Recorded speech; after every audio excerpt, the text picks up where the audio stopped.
So good afternoon to all of you. Good afternoon, sir. Sir. Good afternoon, sir.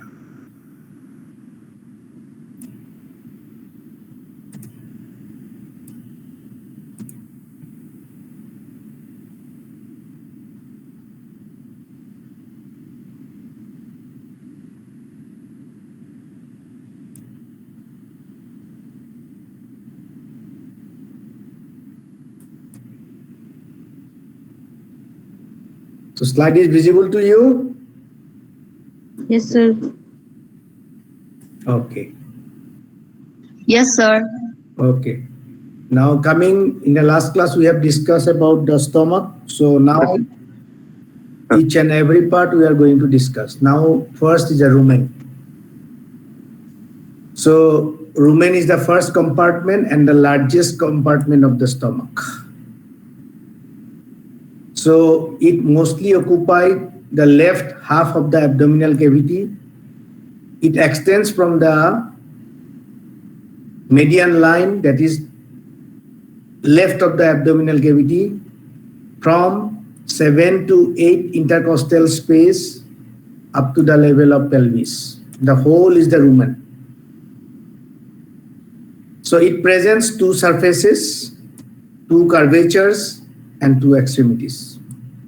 Now when I talk about the rumen, you have to see this diagram. This is the left surface because this is the esophagus. This is esophagus. This is the cranial side. This is cranial side. This is caudal side.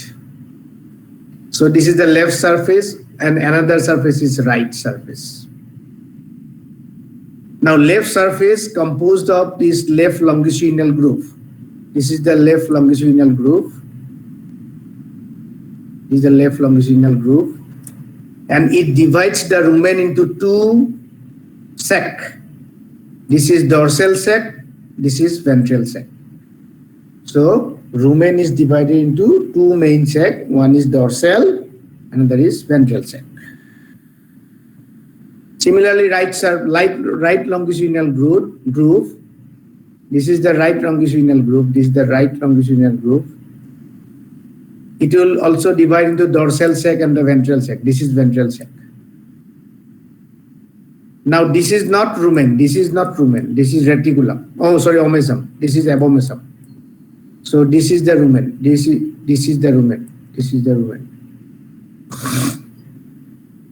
Now this is the dorsal curvature. This is the dorsal curvature of the rumen. And this is the ventral curvature of the rumen. This is the ventral curvature of the rumen.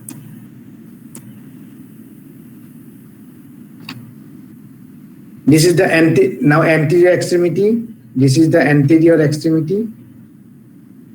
And this is the posterior extremity. This is the posterior extremity. So rumen is having two surfaces. They are left surface and the right surface. Then two curvatures, dorsal curvature and the ventral curvature. And two extremity, anterior extremity and posterior extremity. Now coming to the inside. So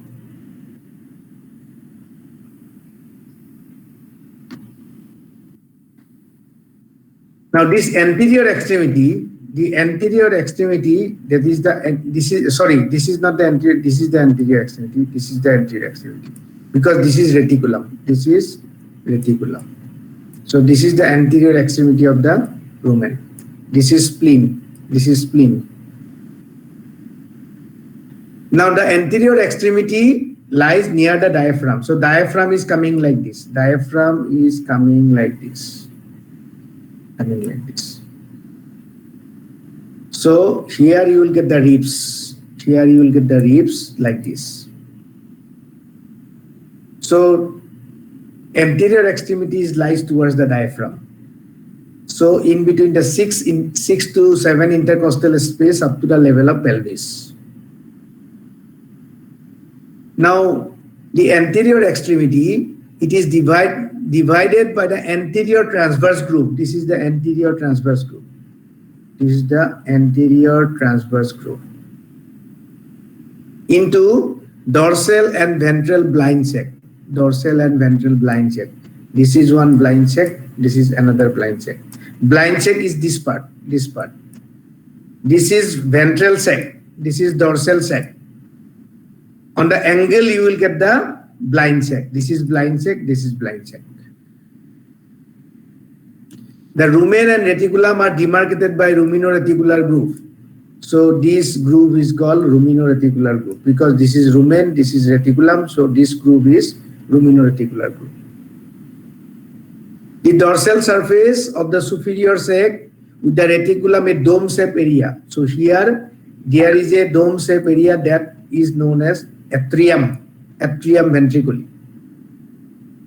Similarly, posteriorly, this is the posterior extremity. Now this is the coronary groove. Here also you will get blind sac. This is one blind sac, this is another blind sac. So how many compartments you are going to get in the rumen? The right and left longitudinal groove divides the rumen into two main sac, dorsal sac and the ventral sac. And the coronary groove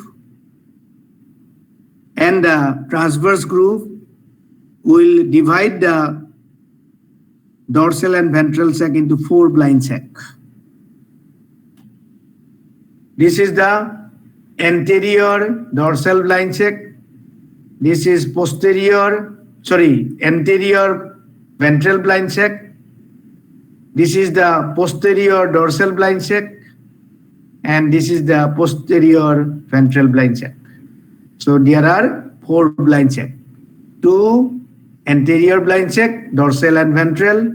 Two posterior blind sac, dorsal and ventral. Now, the interior of the rumen divided. One student is trying to join the class.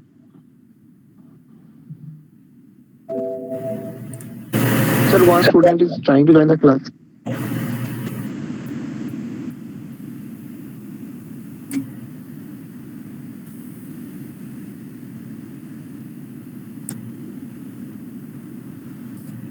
Now, interior of the rumen divided into dorsal and ventral sacs.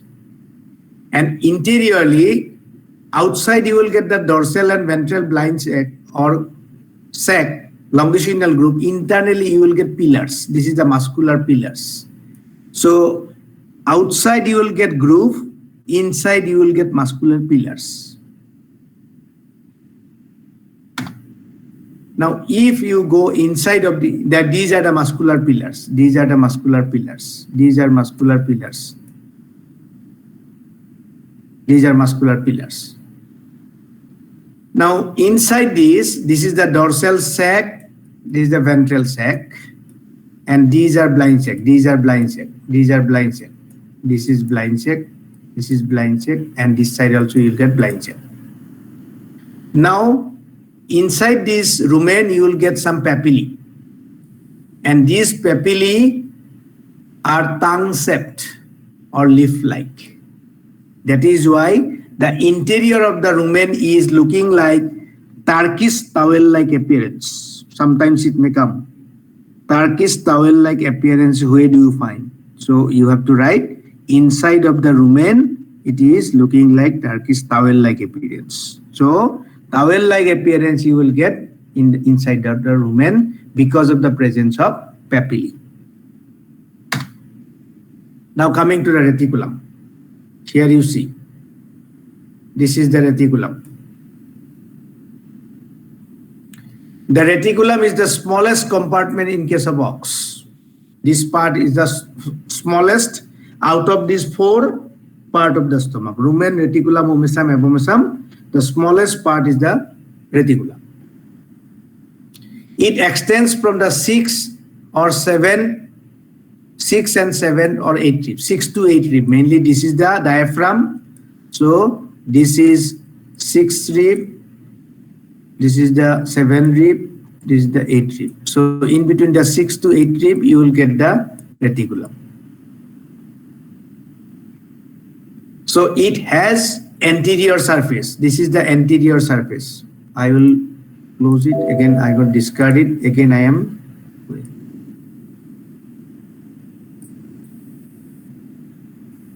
So anterior surface, this is the anterior surface. This is the anterior surface. It is also called diaphragmatic surface. This is the posterior surface. This is posterior surface. This is the lesser curvature. So curvature is this one, lesser curvature, and this is the greater. Sorry, this is the lesser curvature. This is the greater curvature. This is the greater curvature. So how many surfaces and how many curvatures? You will get two surfaces, the anterior surface and the posterior surface, and the curvatures are the lesser curvature and the greater curvature. And extremity are the left extremity and the right extremity. Now interior of the reticulum, you see this is the photograph, honeycomb-like structure, honeycomb-like structure, important. The interior of the reticulum is honeycomb-like structure. Now inside this, you will get some pillars. These are the pillars, and inside you will get papillae. These are papillae. These are rough papillae. And these papillae are anguilliform papillae. Anguilliform papillae out there. These are the anguilliform papillae. Now, ruminoreticular group or esophageal group. Now here you see, I am going to up here. Have you seen this group? This group is known as ruminoreticular group. Now what is this ruminoreticular group?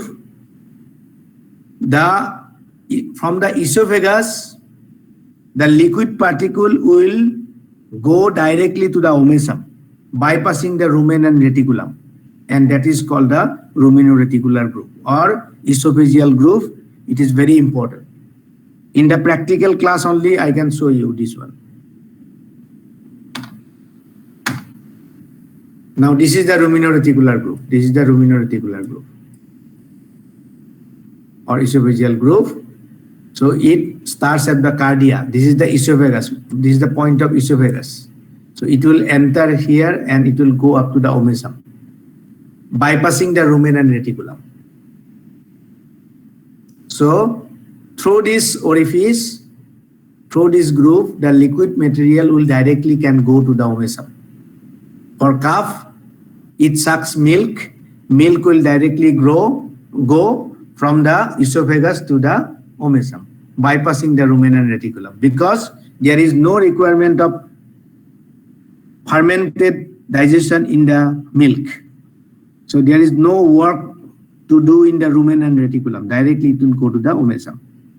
And from omasum it will go to the abomasum.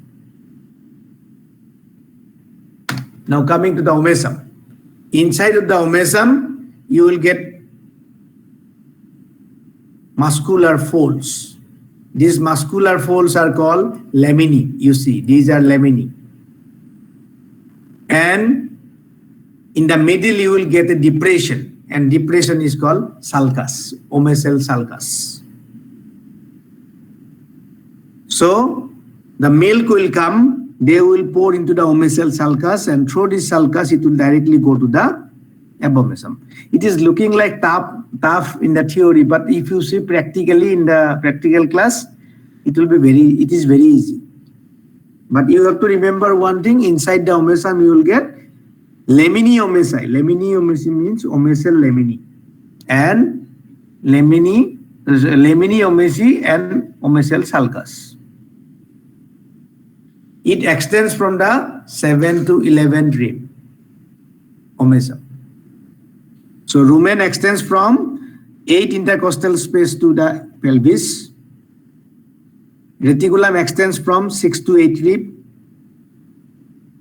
And omasum extends from 7 to 11 rib. Rumen is mainly present in the left side. Reticulum is present on the left side. Omasum is present on the right side. Remember. So already I told you, omasal group or sulcus omasi and laminae omasi. Laminae omasi is this one. You can go through it in the note. Now coming to the abomasum. So abomasum, I told you, it is a true stomach. Why it is true stomach? Are you listening? Can you follow me? Yes, sir. Okay. So why abomasum is called true stomach? Because it can perform enzymatic digestion. So how many parts of the abomasum? 3 parts. Already yesterday we have discussed cardiac part, fundic part, and pyloric part. Why they are called cardiac part? Because they have cardiac glands. Why fundus part? Because they contain fundic gland. And why pyloric part? Because they contain pyloric glands. So if you see in the abomasum, inside of the abomasum, then you will be able to see, you see, this is the cardiac gland region.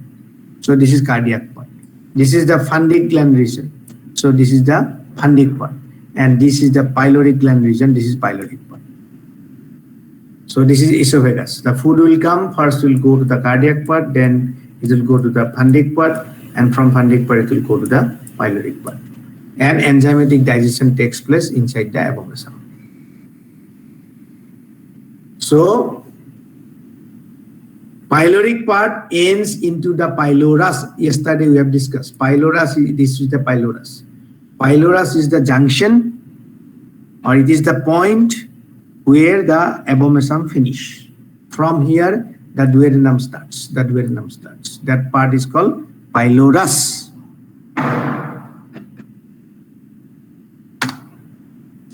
The abomasum is also having greater curvature and the lesser curvature. Now this is the greater curvature of the abomasum. And this is the lesser curvature of the abomasum. So inside the abomasum, you will get some muscular structure, and it is lined by simple columnar epithelium, and where glands are present. That is why it is called true stomach. So already I told you the fundus, pyloric, cardiac region contain cardiac glands, fundic region contain fundic gland, and pyloric region is called pyloric gland region. Abomasum ends into pylorus. This is pylorus. Now coming to the stomach of horse. The fourth stomach is finished. Now coming to the stomach of horse. The stomach of horse is J-shaped. It has succus cecus. Already yesterday we have discussed the succus cecus. Yes, sir. So here you see in this photograph. In this photograph you see. So this is the esophagus. This is the cardiac part. This is the fundic part. This is the pyloric part. This is the proventricular part. That is the non-glandular part. So this is called succus cecus. So it has parietal surface and visceral surface. Parietal surface means the surface that is found laterally, and visceral surface means the area which is found viscerally. It has greater curvature and lesser curvature. The greater curvature is this one. This is the greater curvature, and this is the lesser curvature. Similarly, you will get pylorus. This is the pylorus. This is the pylorus. Pylorus contain an opening. Opening is called pyloric opening. This is the pyloric opening. The area is the pylorus, and the opening is called pyloric opening. Now, stomach is connected by some ligaments. Now, what are those ligaments? Gastrosplenic ligament. Gastrosplenic, gastro means stomach. Phrenic means diaphragm. That is called gastrosplenic ligament. That means this ligament will one side connect to the stomach, another side connected to the diaphragm. Lesser omentum. Lesser omentum, you see, this is the lesser curvature of the stomach. This is the lesser curvature of the stomach. This is the lesser curvature of the stomach. Now, from where omentum starts, what is omentum? That we have discussed already. Now, this is the lesser omentum will come here, and it will connect to the liver. It will connect to the liver. That is lesser omentum. Gastrosplenic ligament. So, gastro means stomach, splenic means spleen. So, One ligament is there that one side connect to the spleen, another side connect to the stomach, and that ligament is called gastrosplenic ligament. Greater omentum connect to the greater curvature of, this is the greater curvature, so this is the greater curvature. So one omentum is arise from here, and that will connect different parts of the intestine, pancreas, liver, all these things. So this is called greater omentum. And gastropancreatic fold means stomach is connected to the pancreas, and that is called gastrosplenic fold. So these are the ligaments that will help to keep the stomach in position. Now stomach, it is having inside you will get same thing: cardiac gland region, fundic gland region, pyloric gland region, and Margo plicatus we have seen. Margo plicatus, can you remember? Yesterday we have discussed.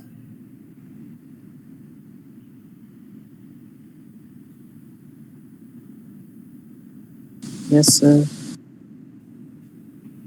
Okay. So these glands already I have discussed. Cardiac region, cardiac glands, fundic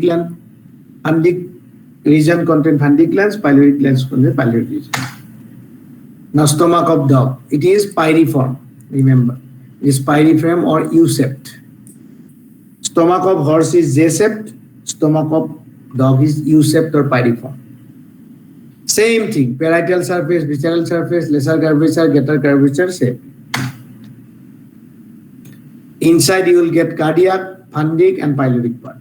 Nothing, no specialty. Shape is different. Stomach of pig, it is a little bit larger. It has also that parietal, visceral surface, greater curvature, pyloric, and all these things are same. And there is a small difference, is that there is a small proventricular part or non-glandular part that is called diverticulum. That is the difference. This is the non-glandular part. This is the non-glandular part where grasses are macerated. So similarly, cardiac gland, fundic gland, and pyloric gland, all everything is there. Same. Now in case of birds, stomach has two parts. So this is the esophagus. This is first part, is called proventriculus, and second part is called gizzard. They are connected by isthmus. This is the isthmus. So true stomach, this is proventriculus, this is gizzard. True stomach is proventriculus because enzymatic digestion takes place here, proventriculus. And this is only the muscular stomach. Gizzard is a muscular stomach. That is the difference.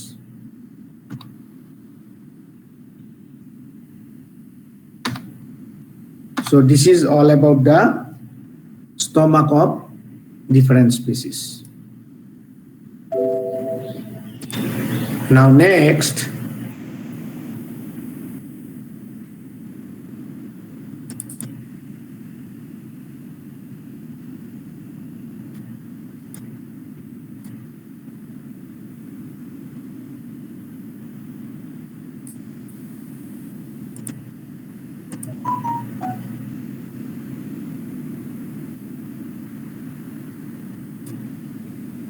have you seen the slide? Yes, sir. Yes, sir. So coming to the intestine. So stomach joins with the duodenum. So intestine, so it has two parts. One is called small intestine and there is the large intestine. Small intestine contains duodenum, jejunum, and ileum. And large intestine contains cecum, colon, and rectum. And rectum ends into the anal canal, through which the feces will come out. The length of the intestine varies. In case of dog, the length of the intestinal tract is considered to be 5 times of body length in dog. Suppose body length is X, then the length of the intestine is 5X.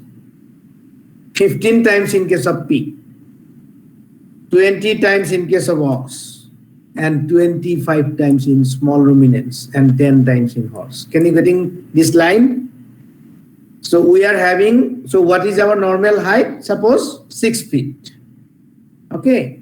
The length of the intestine is equal to 6 into 10, that means 600 feet long. Understood? Yes, sir. Suppose length of a ox is suppose 6 feet. Okay. Now what is the length of the intestine? 6 into 20. That means 120 feet long. It is so long. It is very, very long structure.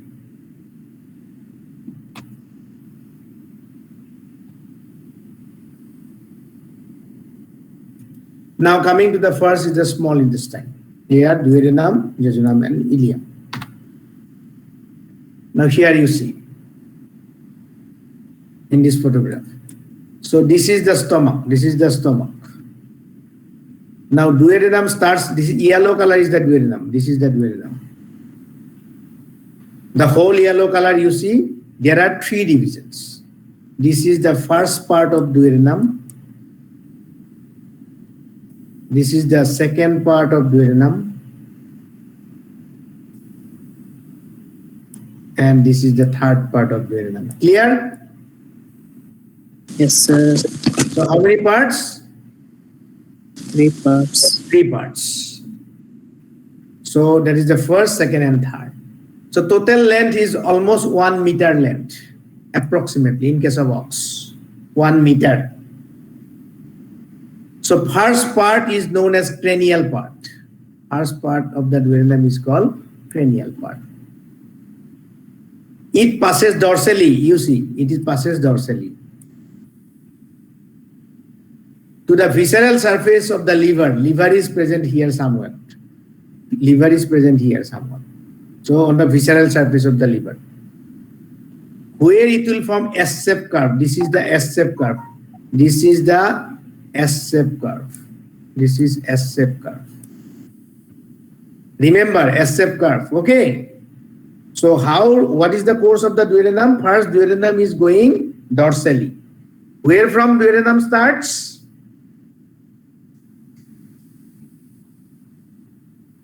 Sapna? सपना duodenum कहाँ से शुरू होगा? Stomach. Which part of stomach? Pylorus. Pyloric part of the stomach. Then it will go dorsally. Okay.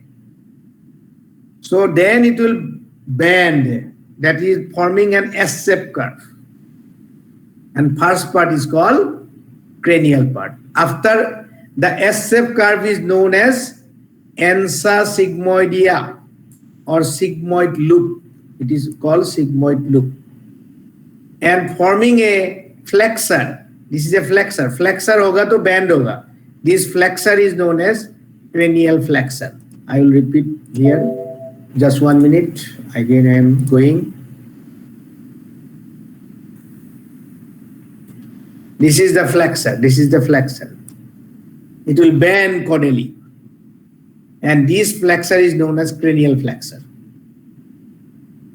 Then it will bend caudally going up to the tubercocci. Tubercocci, do you know tubercocci?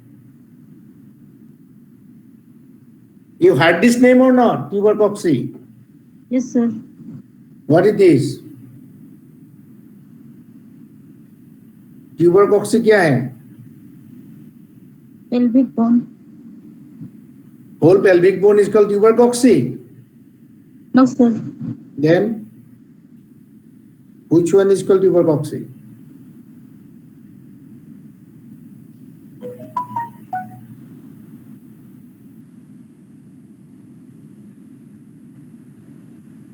Anybody?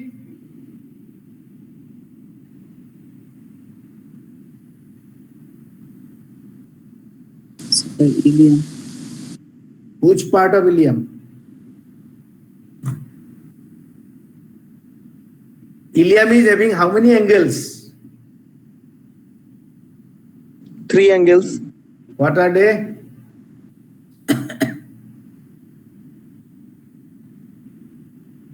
Cranial angle.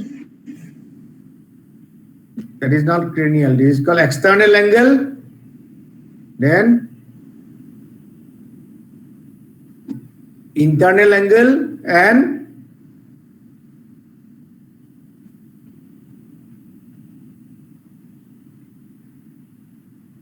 Chalo, this is the external angle of ilium. Up to that is called tubercocci. So this is the second part. This is the second part of duodenum. This is the second part of duodenum. Then this second part is called descending duodenum. This is called descending duodenum. Then it will form another flexure. This is called caudal flexure. Then it will go cranially and join to the jejunum. And this part is called ascending duodenum. So how many parts of the duodenum? 3. What are those? Cranial part, descending duodenum, ascending duodenum. Yes, cranial duodenum, descending duodenum, ascending duodenum. अभी पूछेगा तो बोल सकता है. So how the cranial duodenum will form? The cranial duodenum will form from the pyloric opening of the stomach. Then where it will go? It will go dorsally and forming the cranial flexure. Then after that, duodenum is going caudally, and that is the descending duodenum. At the junction of the cranial flexure, you will get a S-shaped curve. S-shaped curve is very important. I will come to that. Then it will go up to the descending duodenum will go up to the tubercocci. Then at the tubercocci, it will form a caudal flexure. Then it will go cranially and join to the jejunum, and that part is called ascending duodenum. The duodenum joins to the jejunum. Here jejunum is this one. This part is jejunum. Now this is the junction. This is the junction between the duodenum and jejunum. At that junction is called duodenojejunal flexure. At this flexure, it will join and continues as jejunum. ठीक है? अभी duodenum का कितना part है पता हो गया? Any doubt? Yes, sir. Yes, sir. Other students, please produce some sound. No, sir. What no? You will not understand? No doubt. Any more? Any more students? No doubt, sir. No, sir. No. Who is that girl?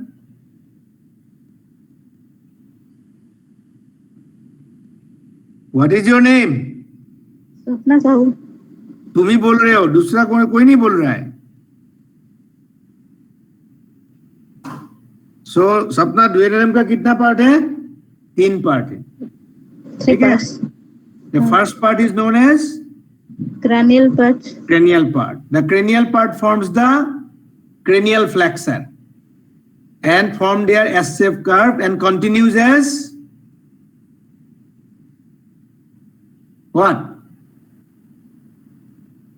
Cranial part form a cranial flexure. After that, it will continues as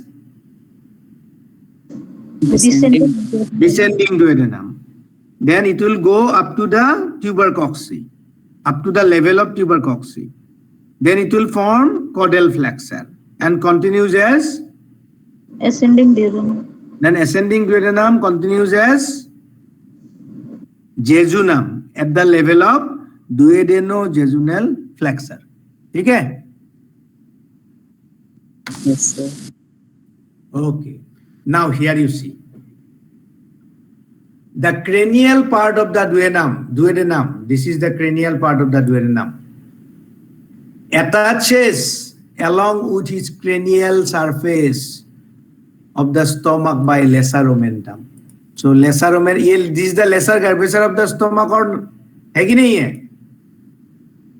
This is lesser curvature of stomach. Yes, sir.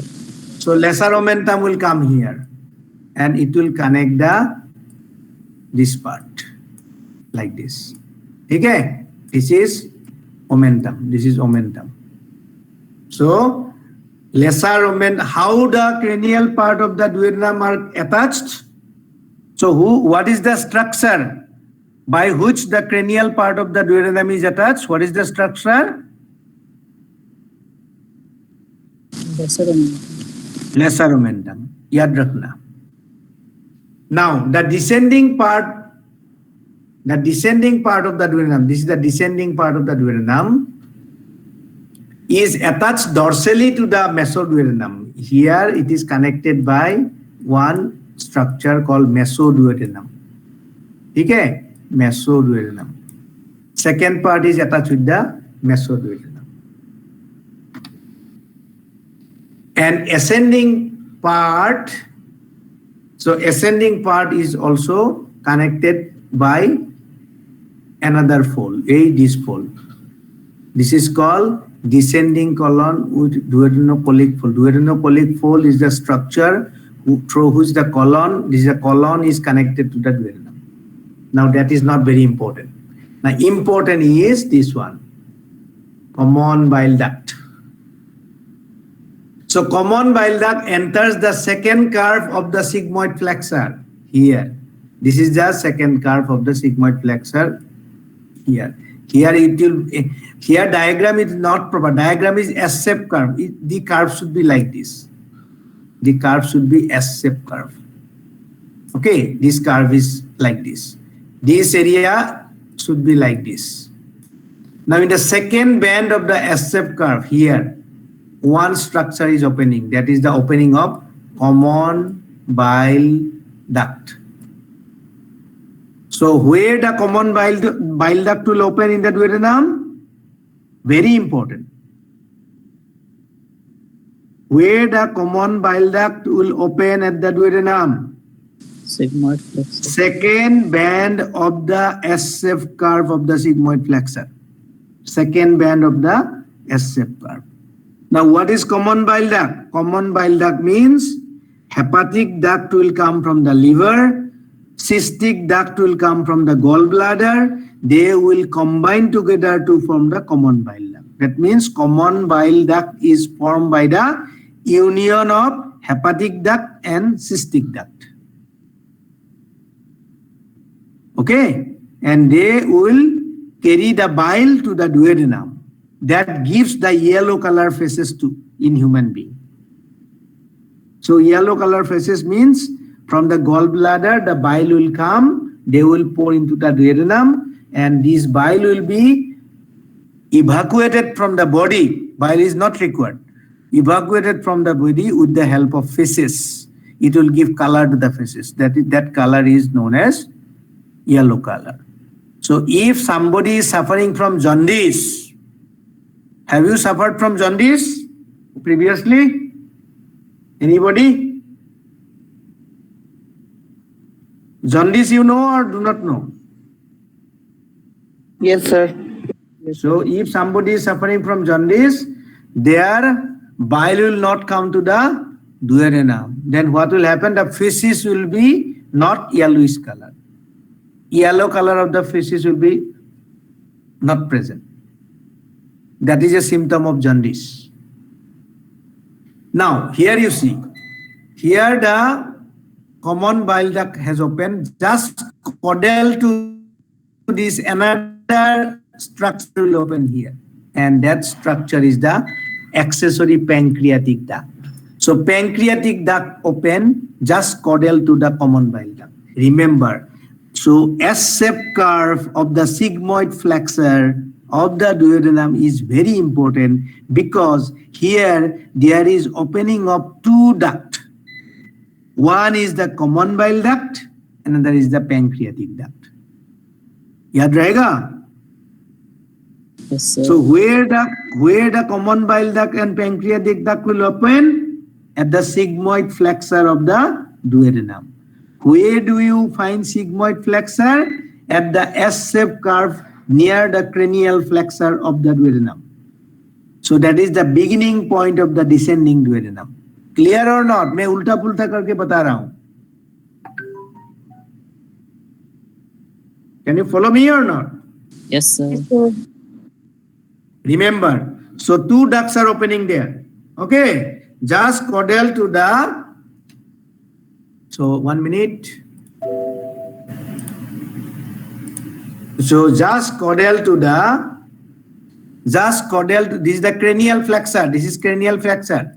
Just caudal to the cranial flexor, you will get here S-shaped curve. This is S-shaped curve. Here two ducts will open. First, there will be opening of the common bile duct. Second, there will be opening of the pancreatic duct. So both the ducts open in this area. So very, very important area.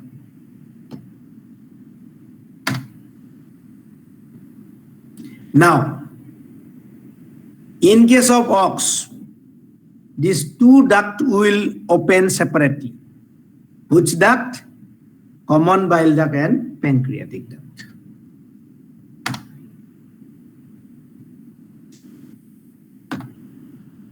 Now coming to the jejunum. You see, jejunum starts from here, this area. Duodenojejunal flexor. Then it will coming like this. You see, this is the jejunum. Up to here. Then this is called ileum. This is ileum. This is ileum. Now jejunum, how do you find jejunum?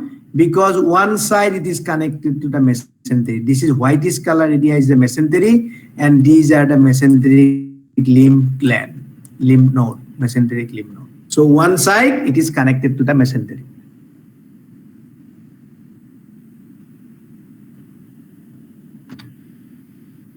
Now jejunum ends at the incision, connect with ileum. So you see jejunum, there are coils. You will get coils of jejunum, but ileum is not having the coil. Ileum is straight. Ileum joins into the colon. This is colon. This is colon. So here it is joined. Ileum joins with the colon. So this junction is called ileo-cecocolic junction. You see, this is the this part is the cecum. This part is the cecum, and this part is the colon. This is the whole is the colon. This whole is the colon. So cecum is this. So this junction is known as cecocolic junction. So in case of ox, where ileum will join? At the cecocolic junction. Any doubt? No, sir. So in case of ox, the ileum joins with the large intestine. That is the cecum and colon at their junction. That is why this junction is known as cecocolic junction. And here there is a presence of fold. That fold is called ileocecal fold. One fold is there. One fold means one valve is there, and that valve is called ileocecal fold, and the junction is called cecocolic junction. So till now we have come across duodenum. So duodenum, jejunum, and ileum. So duodenum, it has three parts: cranial part, descending duodenum, ascending duodenum. So this cranial part joins with the descending duodenum by cranial flexor. Here there is a S-shaped curve. Two ducts are opening here, common bile duct and pancreatic duct. Then descending duodenum, it will go up to the level of tubercocci. Here there is presence of caudal flexor. Then ascending duodenum starts. Then ascending duodenum joins with the jejunum at the duodenojejunal flexor. Then jejunum is the coil structure. One side it is attached with the mesentery. Then jejunum will join to the ileum. Ileum is a straight structure, and ileum joins with the large intestine at the cecocolic junction. And this opening is guarded by ileocecal fold. Okay? Yes, sir. In case of horse,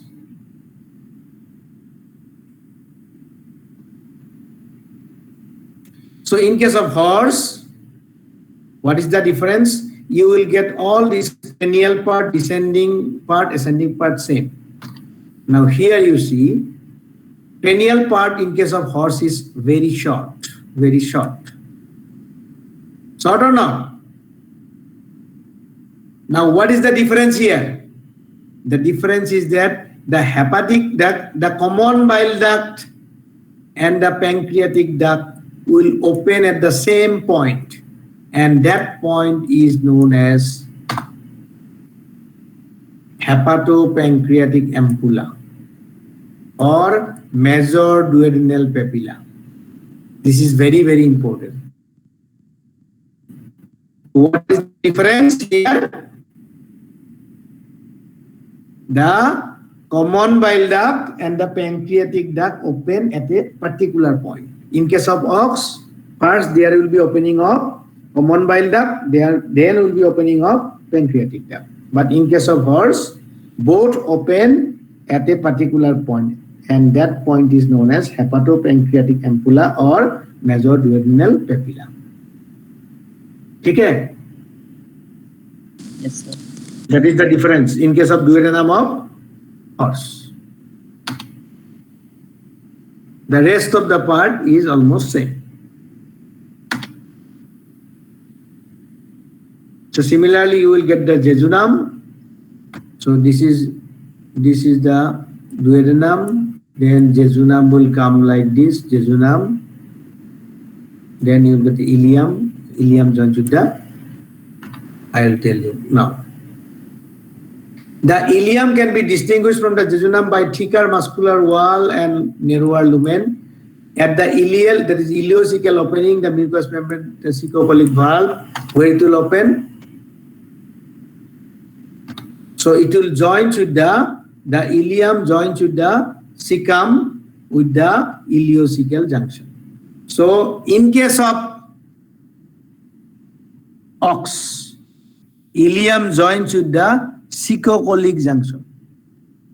But in case of horse, ileum joins with the cecum, not the colon. It is called ileocecal junction. That is a difference. You remember this difference. I am telling the differences here.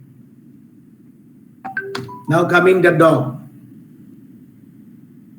So dog, so fixed part of the duodenum and mesenteric part of the duodenum. So fixed part is the duodenum and mesenteric part means jejunum and ileum in all the cases.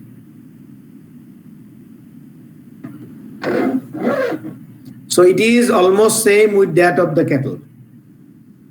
Same. This is the duodenum, this is the descending duodenum, this is the ascending duodenum.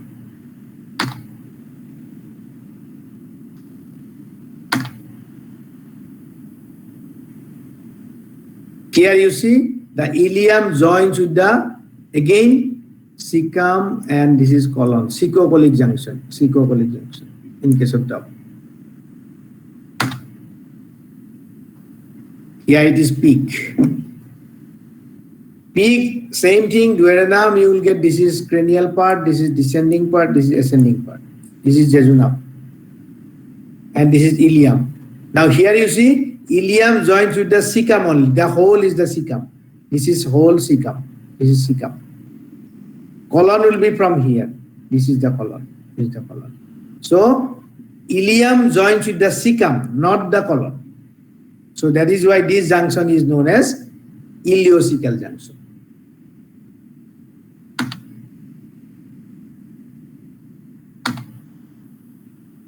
Jejunum of peak. Rest of the things are same. In case of birds. In case of birds, the duodenum is having two loops, descending loops and ascending loops. You see. In case of mammals, how many loops of the duodenum? Three loops. They are cranial, descending, ascending. But in case of birds, how many loops? Two loops. Descending and ascending. That is the difference in case of birds. And pancreas is located in between these two loops. This is pancreas. Pancreas is located in between the two loops. Now in jejunum, I will show you in the jejunum. This is the jejunum of the birds. This is the jejunum of the birds. Now in the jejunum, you will get this structure. Have you seen this structure? Meckel's diverticulum. In the middle of the jejunum, you will get one elevated structure, this structure. This is called Meckel's diverticulum. Now what is this Meckel's diverticulum? You see, Meckel's diverticulum. It is the blind remnant of the yolk sac. Important for examination point of view. It is the short blind remnant of the yolk sac. That is Meckel's diverticulum is present in the distal half of the jejunum. Okay, this is important. Meckel's diverticulum. Go through it. What is this Meckel's diverticulum? It is a remnant of the yolk sac. Where do you find? In the distal half of the jejunum. And jejunum connects with the ileum. This is the ileum. This is the ileum, you see, this part. This part is the ileum. Ileum. Now here, ileum joins with the cecum. Here, this is the position. This is the position. Cecum is 2 number, 1 and this is 2. 2 cecum. In case of birds, there are 2 cecum. So this junction is the junction of iliocecocolic junction. Iliocecocolic junction in case of birds.